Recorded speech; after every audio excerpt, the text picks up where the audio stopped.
When Audi launched the R8 back in 2006, it was an instant icon, a phenomenon, a legitimate German supercar with brash, adventurous styling.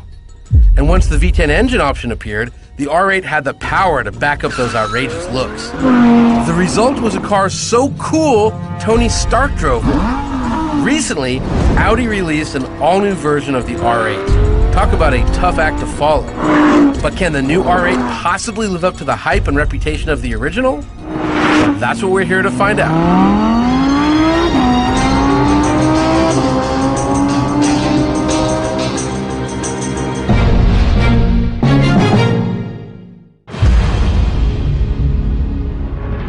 This is the brand new second generation Audi R8 V10 Plus.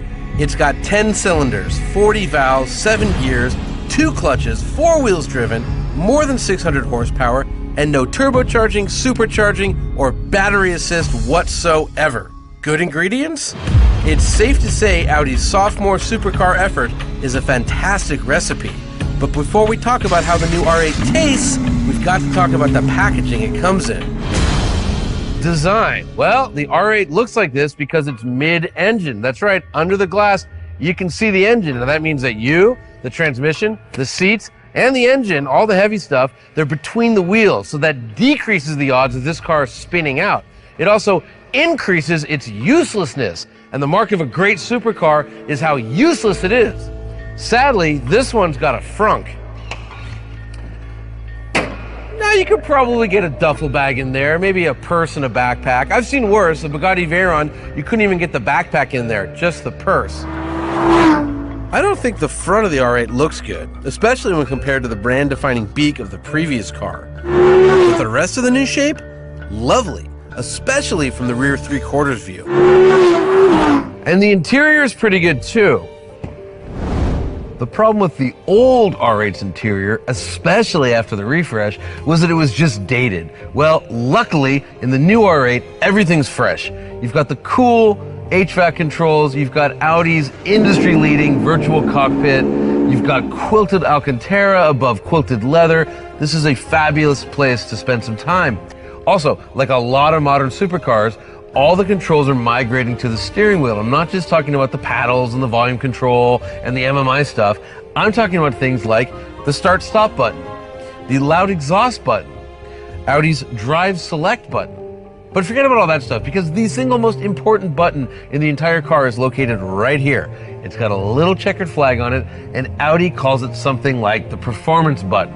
Now, if Audi had Tesla's lawyers, they could have called it throat stab or groin kick. You need to think of it as the Huracan button, because you push that button and suddenly the engine, throttle response, the transmission, they all behave as if you're driving the Lamborghini Huracan. There's a few substantial ways that the R8 V10 Plus is different than the Huracan. Specifically height, width, and length. And wheelbase too, actually. The Audi's got a 1-inch longer wheelbase, so you can get more stuff behind the rear seats. But weirdly, it's actually an inch shorter than the Lamborghini, because the Lamborghini has crazy Lamborghini-like overhangs. This car's an inch wider, and probably most importantly for a lot of people out there, it's 3 inches taller. So if you're a tall dude who doesn't fit in any car, you might have a better chance of fitting in this than the Lambo.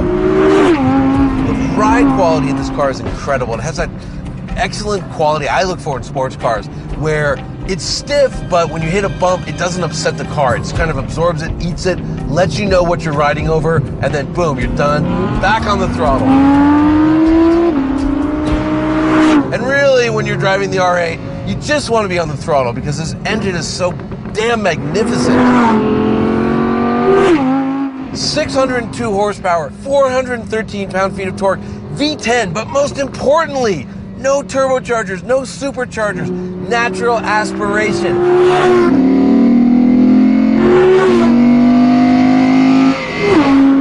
And in this day and age, not only is that exceedingly rare, it is awesome.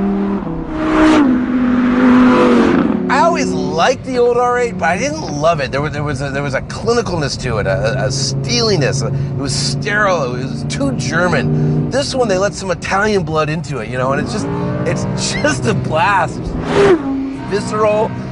You know, before, if you're gonna spend $180,000 or so, well, you know, sure, the R8 was cool, but you really get the Porsche Turbo. That's the better car. Not the case anymore. Porsche Turbo is a little bit dull. This is a maniac. I love this thing. It's just, it's such a great car to attack a back road in. Wow. It's a 7-speed dual clutch. There's no more manual. Lots of people, especially named Jason Camisa, are very sad about that. But here's the thing. This transmission is so good. Porsche's PDK used to be the gold standard. I would say this is tied. This is exactly as good as the PDK, except for maybe some of the programming logic. But if you're pulling the paddles yourself, shifts are just awesome. The only one better, I think the Ferrari's dual clutch. I think that's better, but this is so good. You don't have to worry about it. Like, you know, if you can't afford a Ferrari, you know, slum it with the rest of us and buy an Audi.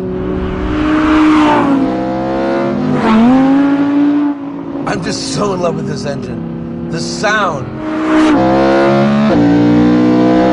the power, and the speed. Exactly how fast? Check this out. We've got about a 1 mile stretch of straight road. Our good friends of the California Highway Patrol have locked it down on either end. We've got a 600-some horsepower supercar. You want to make sure the transmission's in sport, and you want to hit the stability control button once. Then you just bury your left foot and whack the throttle. It's going to dump the clutch at 4,500 RPMs, and you're off like a shot. God, this thing is quick. Okay, that's 85 miles an hour. Coming around the corner, we're going to try and hit the straightaway at 100. Not a problem, 103. All right, shifting manually now, 131 miles an hour. 145 miles an hour.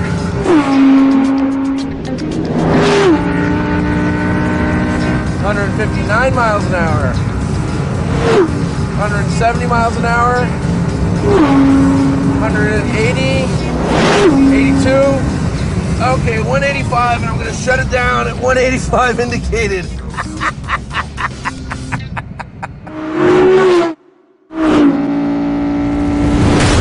Let me break this run down for you. From a dead stop to the shutdown area is a distance of 1.2 miles. Most of the run is downhill, and we knew that would help with the speed. Sadly, there's a curve in the road, so instead of constantly accelerating, I had to hold the car steady to about 105 miles an hour to make the corner. We used launch control, figuring that doing so would reliably get the car up to speed most quickly. However, it seems as if launch control only shifts automatically if you keep the steering wheel pointed straight.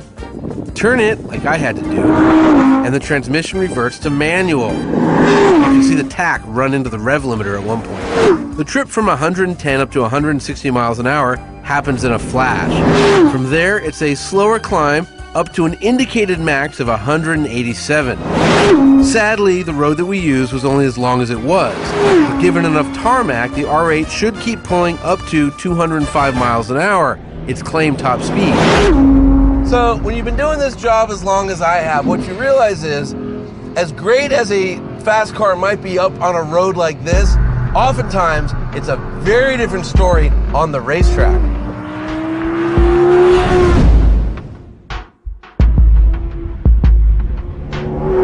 I gotta say too, you know, from the passenger seat, I obviously get to ride around tracks a lot with you. It's very calm from where I'm sitting. The car just feels, like you said, very planted, very stable. Develops a lot of G's, but not in a spooky way, which I would think would make the car from where you're sitting more controllable, easier to drive quickly, and will ultimately help you put down a better lap time.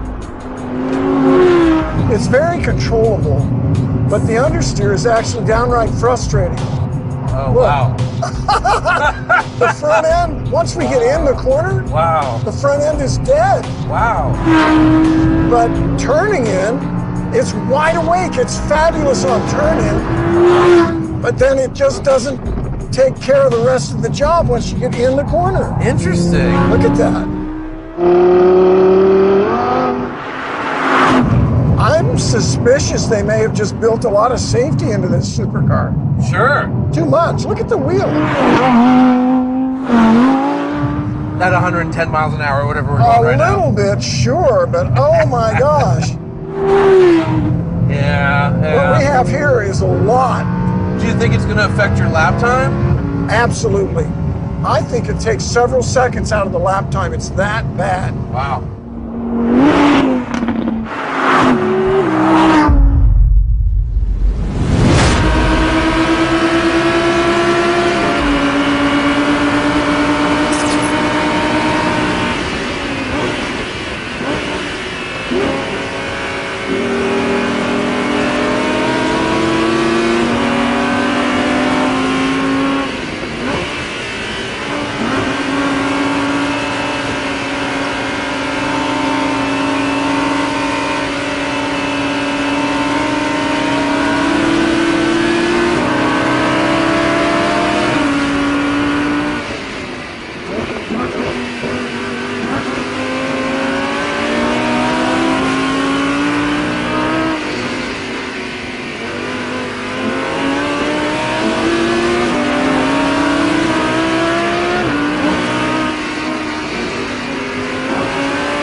Uh-oh, a split decision. Well, as I said, there are times when cars feel much different on the road than they do on the track, which is one of the reasons we do both. That said, Big Willow is notoriously brutal on tires, and after his warm-up lap, Randy seemed happy with the R8. But then the tires went away, and he was disappointed in the car's understeer. I called Audi and asked them if a stronger, more aggressive tire was available for the new R8. Yes, was the answer. The V10 Plus can be had with Michelin Pilot Sport Cup 2s straight from the dealer. Would the cups have helped? You better believe it. Of course, you go to war with the army you have, not the army you want. So we'll have to call the new R8 a bit of a mixed bag. Absolutely incredible as a road car, with performance numbers that rival the world's top hypercars. But on track, the R8 is under-tired, and that leads to way too much understeer. But hey, if you avoid track days, the 2017 Audi R8 V10 Plus will absolutely blow your mind.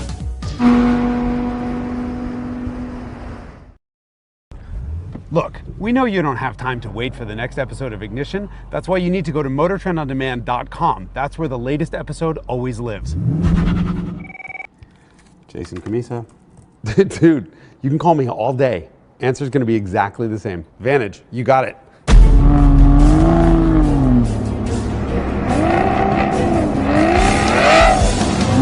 I love this car!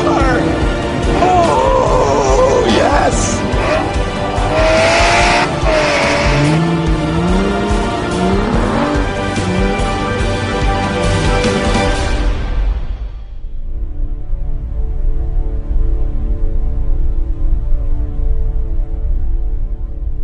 Watch the latest episode of Ignition right now on Motor Trend On Demand. We're here at Willow Springs and it's almost summertime, and there are bugs the size of pterodactyls out here, and they get caked in the grill and in the wheels. So we got to remove that. We got to remove the brake dust from the wheels before we can mount the cameras. If not, it's going to pick up on the camera and it's going to just look terrible. So we're just going to prep this up. We'll mount some cameras on there and Randy will take it on the track. So let's take a look.